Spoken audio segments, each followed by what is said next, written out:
Welcome to the I Get Better podcast with your hosts, Charlene Renee and Phaedra Smith, where we discuss topics related to life, love, mental, physical, and spiritual health, and how we can all get better together.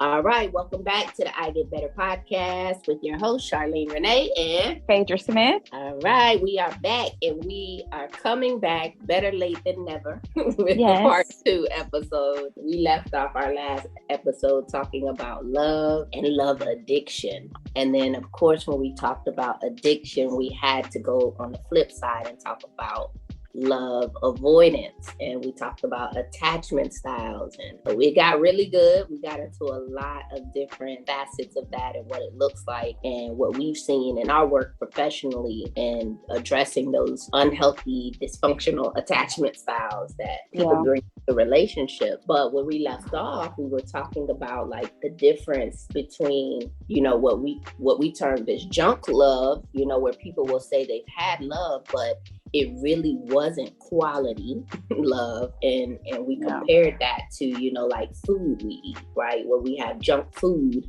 and we know, food we can't just say all food is created equal. And we know that sometimes we're putting things into our body that is just absolutely not healthy, but it is so delicious and tasty, right? And so we crave that and we want that. And we will later complain, right? That, something's wrong. But so in this episode, what we want to hone in on is like real, organic, authentic love versus that artificial, junk, unhealthy, modified love, And so in order to do that, of course, we have to define a thing. We always start off defining things when we bring our episodes to you. So we have to talk about like how does one define love in such a way that it represents that organic, authentic, pure love versus that other stuff that we may be engaging in or coming across. So let's talk about that. I think everyone has, for some reason, their own definition of love. Like, I don't know why it came to be that way, but like there's a dictionary that defines it, of course. And, we can't really rely on that when we're talking about something as grand as love. I agree. Of love. And then you got the Bible, of course, as an excellent source to define what love is. And then everybody kind of does their own thing beyond that. So like, let's define it. I'll define, what I think and what I've learned and what I've gathered. And then you also can do the same. And then we can kind of talk about like the things that most people would likely not disagree with when we're talking about healthy love. Like most people are going to be like amening, yes, love is honesty, right? And trust and respect. Yeah. Like those are things most people aren't going to have an issue with. But in real life, people take issue with some of the things, or it's not well defined. It's ill defined, or it's inadequately defined. So I like to call it inadequate, inaccurate, or incomplete. Definitions. And if you have that, then you'll likely experience some issue in your ability to both give and receive love in your relationships with others. So my definition of love, like originally I had one. And then as life has happened, I think I've learned others and I've kind of picked and chosen what I like, and I've adopted that as my own. But by far, the greatest influence for me on defining love has come from this book. And I told you about it. It's called All About Love, right? And so much so I took several pages of notes on the book. So I'm just going to read like what I wrote down from my notes on love. Yeah. And so in the book, the author Bell Hooks, she defines it based on a definition that she got from another author's book. And then she goes on from there to elaborate. But I wrote down what that definition was. That's from another person's book. I think it's called Eric Fromm's Art of Loving. And it defines love as the will to extend oneself for the purpose of nurturing our own or another's spiritual growth. So it's the action we take on the behalf of and the will to extend ourselves for the purpose of nurturing our own or another person's spiritual growth. And I never heard love defined like that before, ever in life. But beyond that, right, what does it include? So for me, I had to look at, okay, I look at love as an action, right? And this isn't anything new. I didn't make this up. This is something that a lot of people said. Love is not just words, it's action, right? It's what you do. It's not just a feeling, although some people will say they feel love for someone.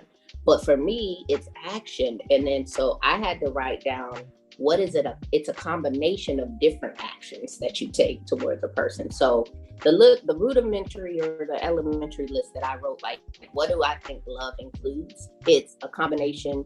And some of this I got from the book and I added to, and some of it, I already had kind of thought about. So it's trust, commitment, care, respect, knowledge, responsibility, honest and open communication, recognition, affection, and then I added on sacrifice, humility, and submission to someone.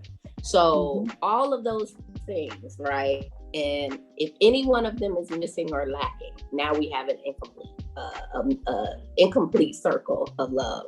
And so it's doing all of these things on behalf of our own or another person's spiritual growth, right? So trust, love, trust, commitment, care, respect, knowledge, responsibility, honest and open communication, recognition, affection, sacrifice, humility, submission. Like, it's a lot of work, right? To love somebody. But for me, when you don't have, and even in the book they talk about it, and I'm going to let you take over, Phaedra, she talks about how some people will mistake care and affection for love. And so there's some confusion when, well, someone's giving me care and affection in one moment, and then the next I'm getting abused or I'm getting harmed by them. But I can't reconcile the fact that they may not love me because I get care and affection. And that's just one thing. Like, you may get some other portion, but not get all the other things. And then you'll say, well, I was loved, or they love me, but it's incomplete. And you have to know, like, that's not a proper definition if someone is abusing you. And then in the next moment, oh, hey, you want to get something to eat? They care for you. And now you say, well, they love me because they got me something to eat. Well, that's just its own separate action. And I wouldn't necessarily say that's love. So yeah, that's where I now have chosen to steer my definition of love into that direction. So what about you, Phaedra? What do you think? What does it include for you when you're defining love? I mean, you said, I felt like most of the things that I had written down, but also just like most of the things that I think mine mostly comes from Jesus, his walk and how he showed love. And mostly it was all surrender and sacrifice. And so a lot of times I think that people don't understand that version of love because it's definitely not like a Western sort of modern version of what that looks like, because we get into what self-love. And so how do I love myself, but also surrender or sacrifice to someone else? And those two things don't always feel like they go together. But really, I think that love is very selfless. And so I feel like love works better when we aren't expecting from another person, when I'm a whole person on my own. And so I'm loving you from a place of like, I have my needs met, or I know my needs will be met. And so I'm not loving from a place of emptiness. I'm loving from a place of wholeness. Mm-hmm. And so I'm giving to you and I'm doing these things to you because I love you, not because you do them back to me. Right. And so, and I also think, like you mentioned when you first started, love, my definition of love has evolved, and I think it'll continue to evolve as I get older, because what I defined as love when I was younger was mostly feelings. Mm-hmm. And we know that love is a combination of feelings, but also like things you can't see that are action, like loyalty and commitment and, things that are sustainable over time, and they're not based on emotions, because feelings come and go and they change. Right. And so if my love is based on how I feel, then I would love you one day and want to be with you one day, and then the next day or the next moment, next second, then I don't. Right. So that type of love is not sustainable. So can we even classify it as love at that point? What is you know what? Like, I think that's where we get tripped up, because like the royal we have so many different definitions that we're classifying a lot of stuff as love. That's not really love. Like, it's something, but is it love? Like, it is something. I don't want to say it's nothing, but like, if it can come and go as we please, right? Or with the toss of the wind, with the sway of the wind, like based on how we feel that day, is it love? Or is it? No, I would say no. So then it's a feeling. We trick ourselves into calling things love that really aren't. And I think we can get more to that when we talk about like that fake or that artificial or that junk version of love, because it's not. Yeah.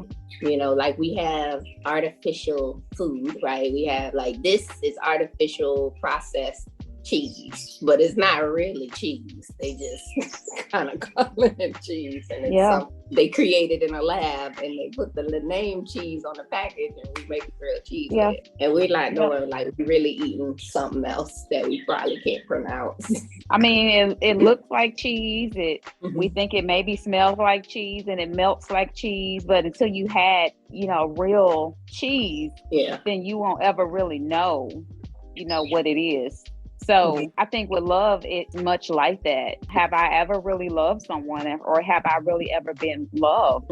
That's another way, I think, for some people to define it. And then it's also got to do with the quality of love. Because like I think we said in the last episode, like if it's a spectrum, I think that we talk about quality, like, I'm thinking about cheeses, and like there's different quality cheeses, right? Like, so I'm at the point in my life now that my relationships, I want them to have love in them, and they've got to be quality. I don't really care if you say you love me, but your view of love and your actions of love, your love it doesn't measure up to the quality of love that I want in my life. And it might be love to you, but for me, my stomach don't work with that kind of food or that kind of quality no more. It give me indigestion and heartburn. I ain't gonna be able to do it. It's just too much. Better digest that. Yeah, I can't be up all night. Right. So quality love, right, is well defined, because if we can't, you have to have a standard, right? We can't say love is love, and you love your way and I love mine, and we cool, and don't try to change me, and don't try, because that's where we all get messed up out here. It's like we had some bad love, like we had some bad cheese. Now we hate some cheese forever. But like we had what someone told us was love, or what we told our was love, and it disappointed us. And we were mad and we frustrated because like, this ain't right. This don't feel good for long, right? It felt good maybe in the beginning, and it didn't sustain that good feeling. And now we're like, dang, I ain't doing that again. Forget that. You know, I'm not even gonna try, because love doesn't work for people, and so we get bitter, and we get cynical on love based on a faulty definition that we had in the first place. And so we have to get to a place where somewhere there has to be a standard, right, for quality. And we have to be willing to set that standard for ourselves and love ourselves with that standard, as you said, and be whole, and then be able to pour out on other people. But it cannot be wishy-washy and fluctuate based on how we feel that day. Because quite honestly, we might not ever feel like doing most of the stuff on this list. Like, it's easier not to. So beyond work being beyond love being, it absolutely has to be a choice that you make. Like you have to be willing to make that choice sometimes when you don't feel like it. And I don't know that I think we're supposed to love everyone, but then we're talking about also proximity and vulnerability. And so and I think that there's different types of love. So I think that gets into like a space where it's not just about love, but it's about how much of my love, what depth am I willing to go in with someone? Not everyone, I feel like everyone gets the same. Love? Like the song. Yeah. How deep is your love? How deep is your love? Yeah, because I don't think you show the same kind of love to a stranger that you probably would show to your child or your spouse. I think you can. Yeah. You just don't. Yeah. But even that comes down to a choice. I don't want to, right? Or I don't feel like I need to, or you haven't, and you usually aren't going to spend as much time with a stranger. But if we have a generic definition that's like respect, sacrifice, like I can do that with a stranger. Like I can be honest with a stranger. I can show care or kindness to a stranger. I can show respect to a stranger. I can inquire about their life and get a knowledge of them. Like there are certain things we could do for any and everybody. We just may not spend the time doing it because we don't have time, or we don't make time, or we just say, I'm not going to be mean to you. But maybe I'm also not going to really go out of my way to give you the depth of my love that I might give to my family and friends. I love that though. Even as we're talking, we're still evolving. And I think that one thing that I just realized is the what I just mentioned is also kind of like it's not sacrificial. If we have a general working definition of love that is sacrificial and has respect and care, then we can show it to anyone. But when we start getting into a place where we're trying to define it based on proximity, then that is not coming from a sacrificial or selfless place. That's coming from a selfish place. Right. I'll give you how much convenient, right? It's not correct. Convenient for me to show the same love I give to my kids to a stranger. But that's what God be telling us to do, right? Like I know. Like when it is see a stranger and feed them, like it is. But when there's nothing romantic about that. That's how I think. Use romance with love and only look at love through the lens of romantic or familial experiences. Like to be real, like we could, like you said, we could love everybody. If we really wanted to. We're not necessarily going to be affectionate with everybody we meet on the street, but you could shake a stranger's hand or you could give them a smile. You know, that's affection in a way. And you could do that for somebody that you don't know, that you just met that day.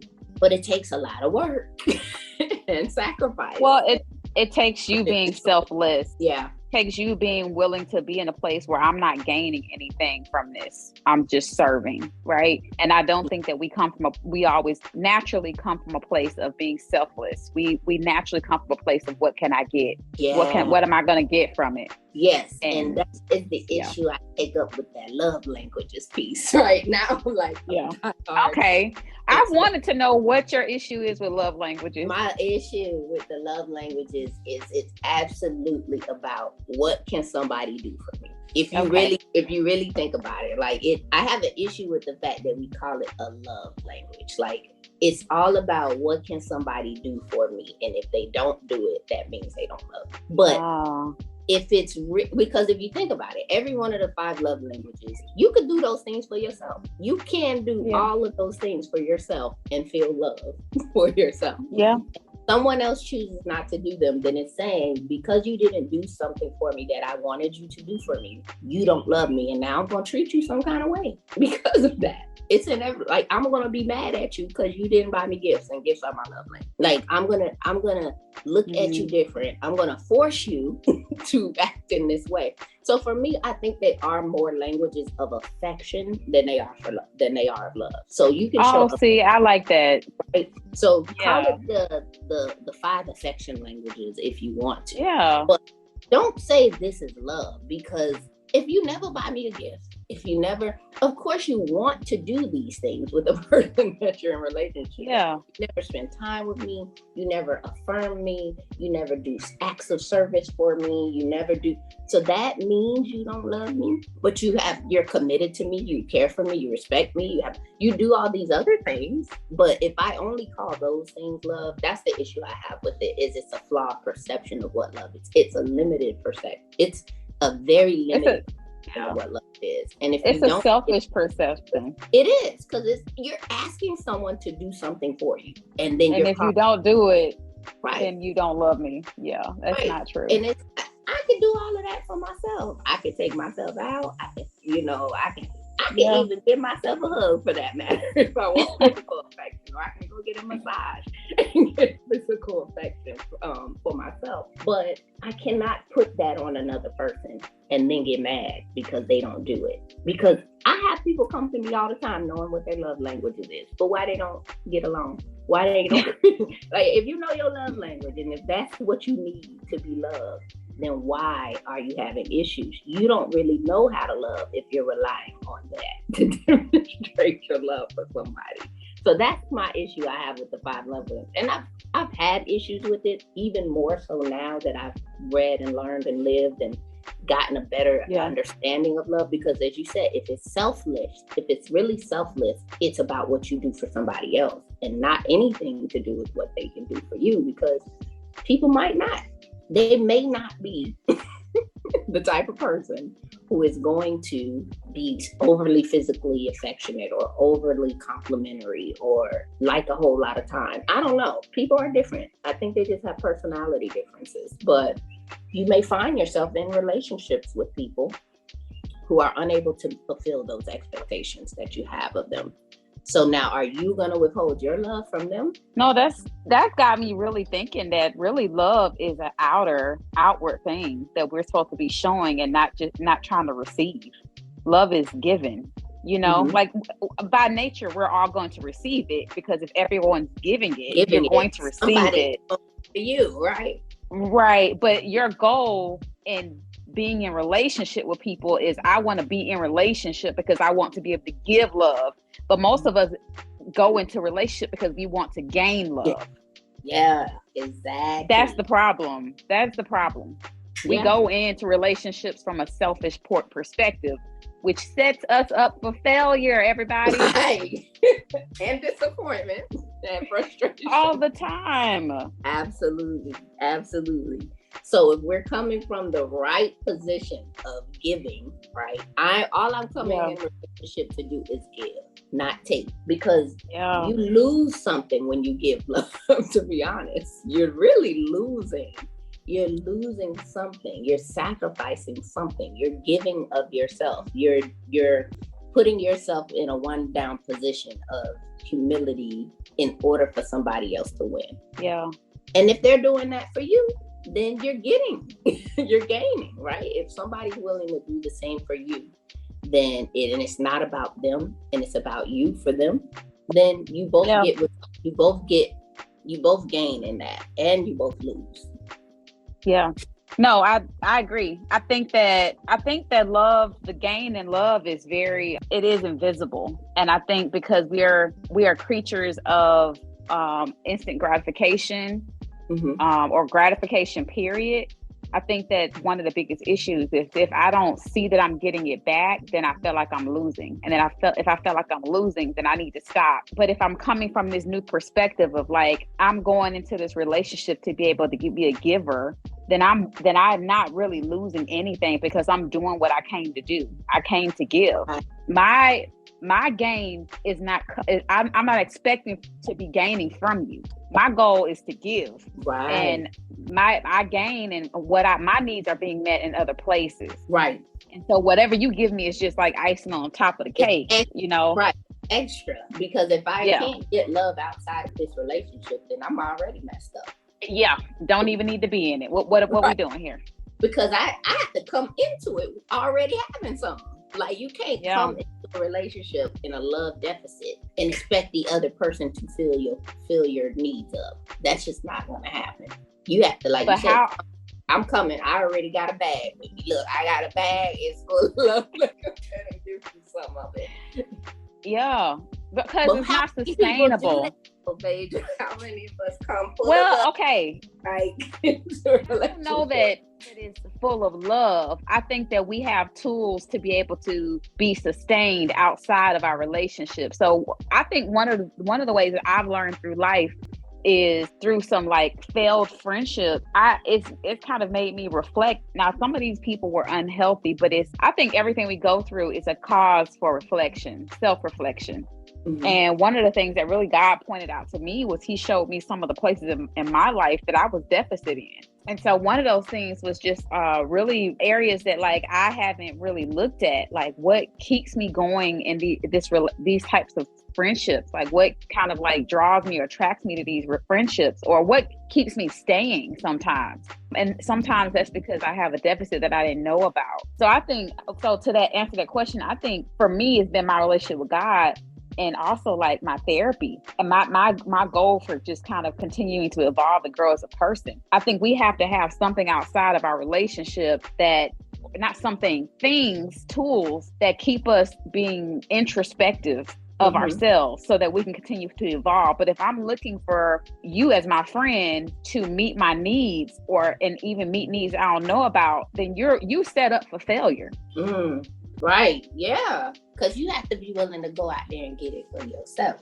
Correct. You have to, like you said, do that introspection, because if I'm not a whole person, I can't love you properly. I can't show up myself, and I definitely can't look for you to fill that hole, because you may be having holes within yourself that you haven't filled, and you're taking the time to try to give to me what you don't have to give. And out of your depth, and now I'm mad because you giving me crumbs, but I'm expecting you to give me a whole plate. And it's just really, people are doing this to each other every day, you know? And I think it's important for us to take that responsibility for ourselves, like you said, like to come in with a giving heart and say, like, I'm just here to love people. Like, I'm just here to love you and love you properly.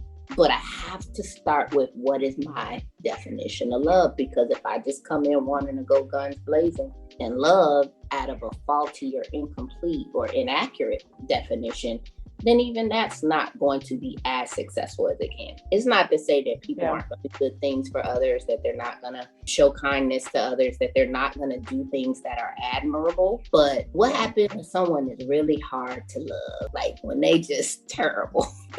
Now, it's easy to love them when they're doing right? So this is another side of love that we didn't even get into, which is that patience.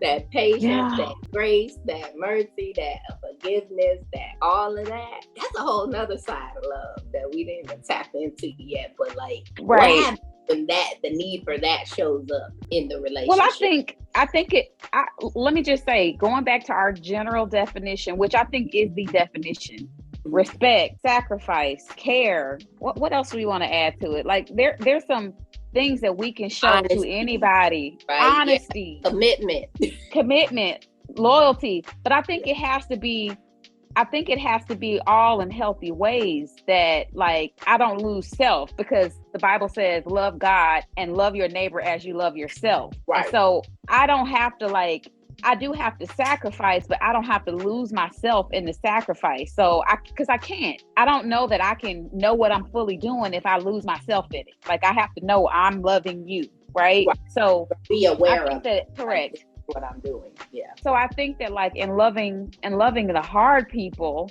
which are some people that are maybe they aren't healthy. I think we have to have wisdom. And I think that's the element that people sometimes forget about when they think, oh, love, you love me, you'll do anything. You don't have no boundaries. You don't have, you tell me no. And so that to me is not love. Love is not stupid. Right. Amen. Yeah, I don't think I think that I have to have also wisdom. You don't forsake one for the other. Right. So I think you incorporate wisdom. So what does it look like to love somebody that's hard? Say you have a friend or a spouse or whatever, or a mother or a father that maybe they borderline personality disorder, narcissist, or some kind of undefined diagnosis where it's just like this person just exhausts you. Right. How I can't fully love that person if I'm around them all the time. I'm gonna just love you right now. They're not gonna receive the best love and care from me. You might see them for 5 minutes, but in that 5 minutes, you're gonna give them the best that you got. Like I'm gonna love you well. And then I'm gonna remove myself for the other minutes that I cannot love you well. Right, because I don't know that I can show the proper amount of respect and grace for you if I'm around you in big stints. Right. If these people don't. But see, I think that's because I feel like we're human in that no matter how great our definition of love is, no matter how strong our relationship with God is, no matter how much we really want to be good at loving, we are imperfect in that we cannot, and we have to admit we do not 100% of the time show up loving people properly in action. Like we're flawed. So like I love that. I said this too, like I think it's important if you recognize that you cannot love someone properly, you remove yourself from them until you can. because it's honest and it's real to say, like, I can't love you right now, or I choose not to. Like, I choose to be angry with you, or frustrated with you, or harmful to you, or cuss you out, or think bad thoughts about you. So now I'm not going to put myself into a position where now my hate comes out in action towards you. I'm going to move and get out the way until I can restore myself to the place where I can now come and show up for you. And that can happen multiple times a day, to be real. That can happen on a daily basis, hour to hour. You know, something happened, I got triggered. Now I need an hour to go get myself together. I cannot love you in this moment, right? Now, mind you, this should not take you weeks and months and years to be like, nah, for years I didn't want to love you, right? But it is important to recognize that because we're human, we won't always be able to do this. Like, none of us is perfect in that way, where I can fully be respectful 100%. I want to, like, I will strive to as much as I can, but then people won't be able to do it for us either. And so that's where the grace comes in. Like, I know you love me and you want to, but right now it's not showing up. Like, you're not able to participate. You're not in, you don't have the capacity. So I would ask that person remove themselves from me for a time. If you can't show up and be in the space with me and love me properly, because I love myself and I know what it looks like, then you can remove yourself from me, or I can remove myself from you for a time. But there are some people what we're talking about, they're not even striving to come back. Correct. We're not talking about we're not talking about what a lot of people say, my cutoff game strong and all of that. I consider that a part of the junk love. Like, I think what we're talking about is space. So I think some people, honestly, the people that are easier to love, those are the people that are easy to walk with on a daily basis. Like, I can have that person in my life, you know, all the time, call them, text them all the time, you know, which might be once a month. Like, but that person can be a casual also part of my life, like, versus like, you know, that dress that I wear once a year, or, you know, once every now and then. But when I wear that dress, I got to put my spandex on. I got to do all this, and sometimes I'm not always mentally equipped to do that, you know. Right. So I have to know it's a when and a where for me. So me personally, I have people in my life that I'm unwilling to not be friends with, or not to be, because I love them and I want to be in a relationship with them. My relationship has to just look different. So I don't talk to these people all the time, right? These are people that I'm going to go in detailed conversations with and maybe be super vulnerable with all the time. I might not text message with these people either, because these people are more likely to, you have to walk on eggshells with them. So like, I'm going to have, my boundaries are going to look different with these types of people. It doesn't mean that I can't love them. It just means that like my relationship with them looks different. I love everybody all the same, but my relationship looks different. That's that wisdom piece. Even in this list too that I wrote from out of the book, it included knowledge and responsibility as a combination, as a part of love. And having knowledge of another person, you need to know a person, and you have to also have a person's responsibility and be a responsible person. And to be responsible means using that wisdom, right? And knowing like, hey, I can only do this for so long, and I know my limit. I know I'm not going to speak ill about this person. I'm not going to try to harm them. I'm not trying to talk bad about them. I'm not going to do anything to be to their detriment, but I'm not also going to experience them very often. And they aren't going to experience me very often. But when I do show up, I can show up and love them by choice. I can love them through the choice I made, instead of doing the opposite to that. So of course, yes, everybody needs to know. Everybody can't get all of you all of the time, but they can always get love from me. Right? They can always get love, because my general definition is love. It's respect and care and sacrifice. And so those same hard people, would I sacrifice for them? Yes. Yes. Would I do for them? Yes. But I don't think we are given love to give out to others haphazardly. I think love is a gift also. And so I think that we are supposed to use wisdom in how we do it and really define what love is not. Love is not like at this place where I'm not wise and I'm continuously being distracted and I'm not able to give to other people because I'm so caught up in this unhealthy situation. That's not love. Love doesn't look like I have to just give it to one place. If you do it like that, right? It's like, I don't even have any energy now to give anybody else any love. It shouldn't wear you out. It's work, but it shouldn't wear you out. It should energize. You should want to be like, I can't wait to be more generous and I can't wait to give more love. But if it's like I did it and now I feel empty and like drained, then something's wrong with that. That's good. So that's a good indicator that you are also maybe loving properly, is like you're not giving it to gain, but there's something about loving people the right way. You do leave feeling full. Right. You don't feel like you don't feel regret. You don't feel like resentment. And if you do, then I would say that's a point for you to be looking introspectively.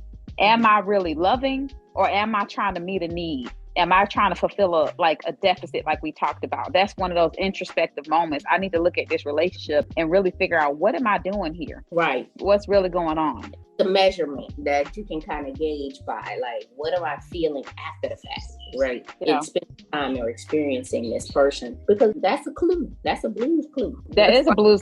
But I want to be very clear. I don't want to go back to a selfish place, because if we go to a selfish place or perspective, then we're saying, well, what's wrong with that person? I want to say that it's a point for us to look introspectively to see, how am I loving this person? Am I loving this person from this definition of respect, care, sacrifice, or am I loving this person from a place that I'm expecting of them and they're not giving back to me? I'm doing these things like that. Am I loving this person from a different place?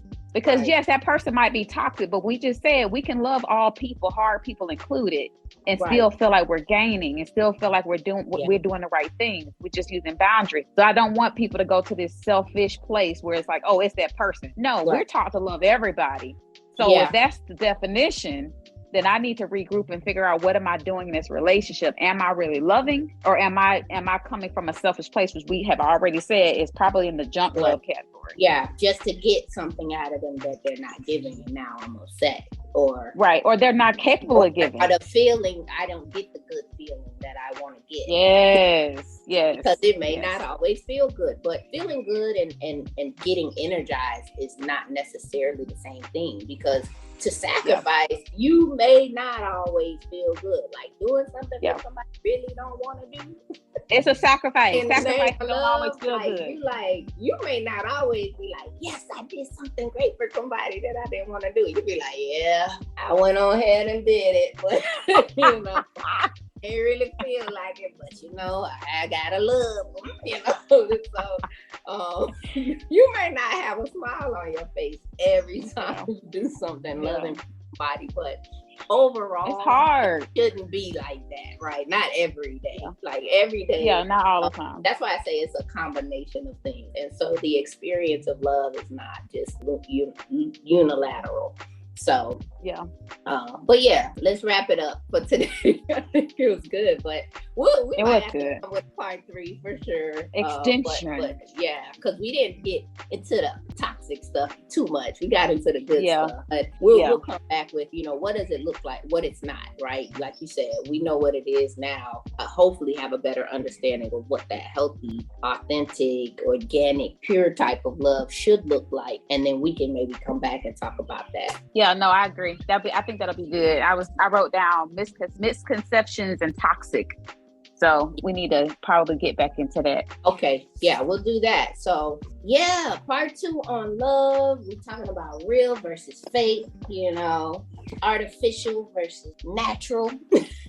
Organic, non-GMO, real cheese versus fake cheese. And I think we got a pretty good working definition, that general kind of definition of what love is versus what is not, which makes it a little bit easier makes it simpler. I don't know that love will ever be easy. Oh, it's definitely. I don't know that it's meant to be. It's hopefully simple. Yeah, it's clearer. Yeah, it's clarity. Yes, that's for us now to take and go out and work and practice that. on other people. Yes.